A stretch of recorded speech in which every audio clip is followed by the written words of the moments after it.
Girls School is a place where we ponder our kids with care and creativity. We provide students the room to explore their imaginations and enhance their education.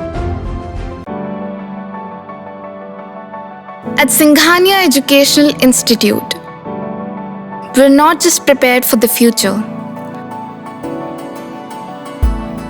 we're actively shaping it with technology and innovation. We are preparing to lead tomorrow. Singhania Educational Institute, cultivating knowledge. सूरज ढल चुका था, तभी बिना number plate की दो गाड़ियां एक घर के सामने रुकती हैं।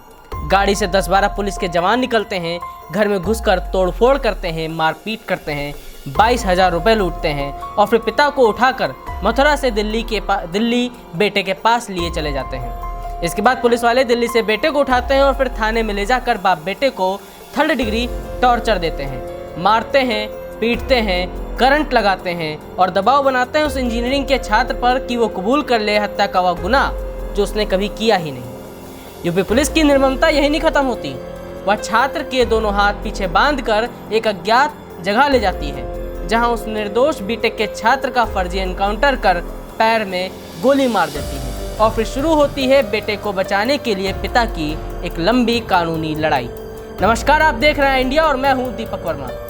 आपने पुलिस के 3rd डिग्री टॉर्चर, फर्जी एनकाउंटर की कई बॉलीवुड फिल्में देखी होंगी, लेकिन हम आपको जो घटना बताने जा रहे हैं वह सच में यूपी पुलिस की निर्ममता का, क्रूरता का एक काला चेहरा उजागर करती है।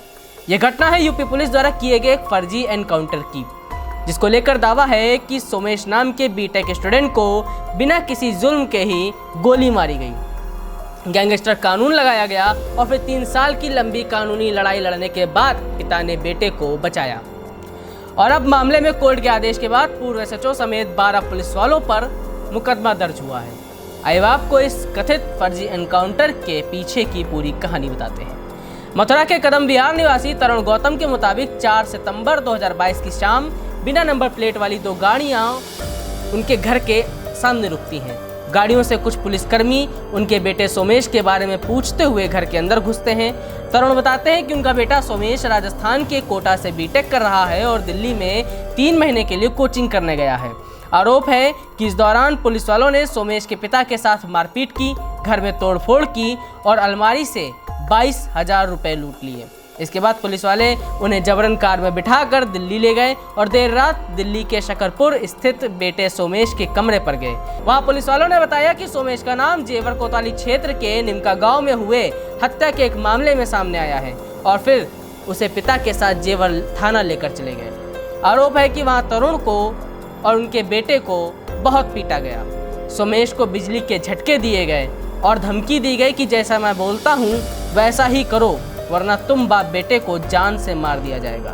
सोमेश के पिता के मुताबिक 6 सितंबर 2022 की रात सोमेश के दोनों हाथ पीछे बांधकर आंखों में पट्टी बांधकर पुलिस वाले उसे अज्ञात स्थान पर ले गए, जहां मुठभेड़ दिखाते हुए उसकी टांग में गोली मार दी गई और साथ ही मुंह खोलने पर जान से मारने की धमकी भी दी गई। इसके बाद सोमेश पर फरीदाबाद से चोरी की बाइक का झूठा केस, आर्म्स एक्ट और गैंगस्टर एक्ट के तहत मुकदमे दर्ज किए गए। इतना ही नहीं, आरोप ये भी है कि पुलिस ने तरुण गौतम से 1 लाख रुपए की रिश्वत भी मांगी थी, जो उन्होंने अपने भाई की मदद से दे भी दी। तरुण गौतम के मुताबिक उन्होंने जून 2024 में पुलिस और बड़े अधिकारियों से इस पूरे घटनाक्रम की शिकायत की, लेकिन कोई सुनवाई नहीं हुई। इसके बाद उन्होंने कोर्ट में याचिका दायर की, जिस पर कोर्ट ने 8 अप्रैल 2025 को जेवर थाने में एसएचओ अंजनी कुमार समेत 12 पुलिसकर्मियों के खिलाफ एफआईआर दर्ज करने का आदेश दिया। इसके बाद अब उन पुलिसकर्मियों के खिलाफ एफआईआर दर्ज हुई है। वहीं समाजवादी पार्टी के राष्ट्रीय अध्यक्ष अखिलेश यादव ने भी इस घटना पर ट्वीट कर सरकार पर सवाल उठाए हैं। 9 अप्रैल को अखिलेश यादव ने सोशल मीडिया प्लेटफॉर्म एक्स पर पोस्ट करते हुए लिखा, नोएडा में फर्जी एनकाउंटर में उत्तर प्रदेश पुलिस के जिन 12 पुलिसकर्मियों पर एफआईआर हुई है, अब उन्हें बचाने के लिए ना तो एनकाउंटर का गलत काम करने वाली भाजपा सरकार आगे आएगी और ना ही कोई भाजपाई। उन्होंने आगे लिखा, इसलिए हमने हमेशा पुलिस को आगाह किया है कि जब पुलिस वाले हत्या के आरोपी बनेंगे तो अपने परिवार, समाज और समुदाय को मुंह दिखाने लायक नहीं रहेंगे।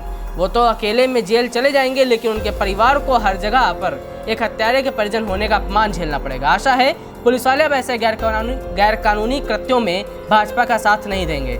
आखिर में अखिलेश यादव लिखते हैं कि याद रखें, भाजपा किसी की सगी नहीं है। फिलहाल फर्जी एनकाउंटर का ये मामला काफ़ी गंभीर है। अब इस पर आगे और क्या कार्रवाई होती है और कितनी राजनीति होती है, ये तो समय आने पर ही पता चलेगा। इंडिया मनाएगा जर्नी ऑफ जर्नलिज्म का सेलिब्रेशन।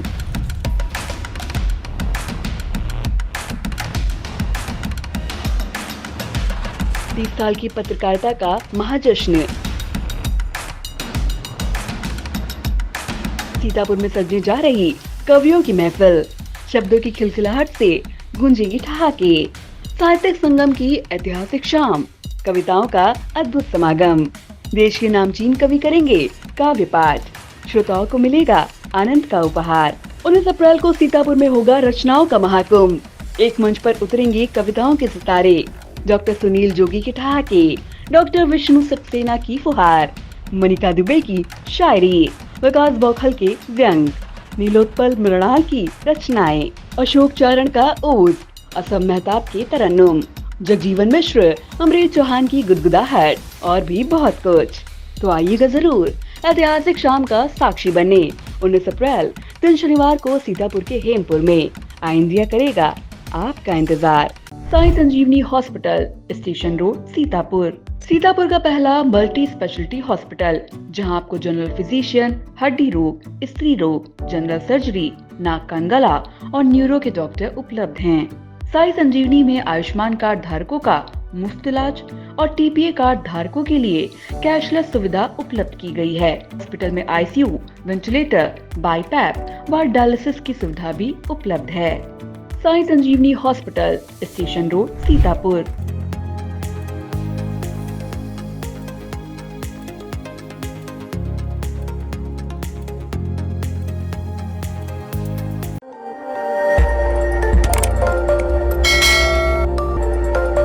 खबर आपकी, नजर हमारी। देखते रहिए आई इंडिया।